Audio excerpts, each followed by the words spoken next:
এখানে কোনো গ্যাপ, কোনো কিছুই নাই। আজকে আমরা শিখবো যে এই চ্যানেলের মাপে এই 3 বোর্ড কিভাবে সমান মতো কাটতে হয়।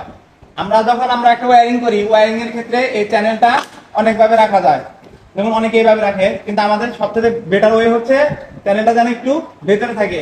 এখানে দেখেন অনেকগুলা কাটা আছে, যেগুলোর মাপগুলা ঠিক হয় নাই। এটা একটু বড় আছে, এই যে এইটা যে কাটা আছে, এই কাটাটা কি দেখেন, এই কাটাটা ভালো মতো কাটা যায় নাই। এদিকে আছে এটাও বড়, তার মানে কি এইভাবে আমাদের কাটা যাবে না। সঠিক ওয়েটা আমরা কিভাবে কাটবো আপনার সেটা শিখবো। প্রথমে আমরা যে চ্যানেলটা মাপে কাটবো, এটা হতে পারে 1 ইঞ্চি, হতে পারে 3/4 বা হতে পারে হাফ ইঞ্চি। যে চ্যানেলটা হয় ওই চ্যানেলের মাপে আমরা প্রথমে এটা মার্ক করে নেব, মিডলে রাখা এরকম সোজা করে মার্ক করে নেব। মার্ক করার সময় পেন্সিল অথবা চিকন টাইপের মার্কার গুলা ব্যবহার করবেন। এখানে কলম ব্যবহার করলে আপনাদের দাগগুলো থাকবে না।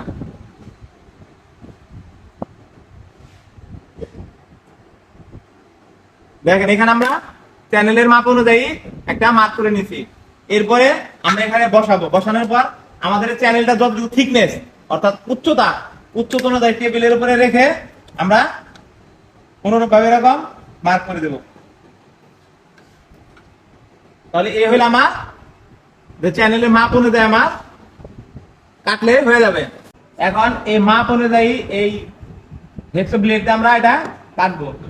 কাটার সময় অবশ্যই এই দাগ বরাবর কাটতে হবে, একটু বাইরে যেন না চলে যায়।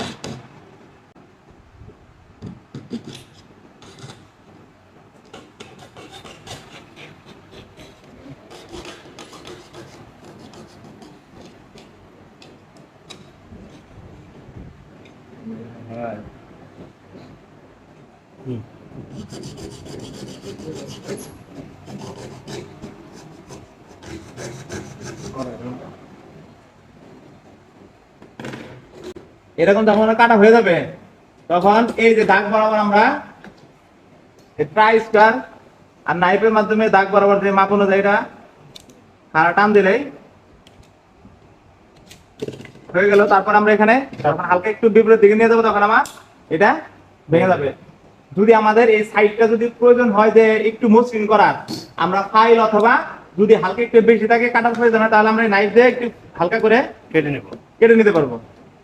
এখন দেখেন এই যে আমাদের 3 বক্স আর চ্যানেলের যে ফিটিংটা, এই ফিটিংটা একদম পারফেক্ট একটা ফিটিং।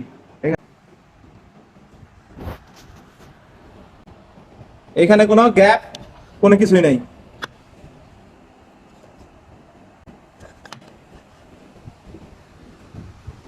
করে দেন।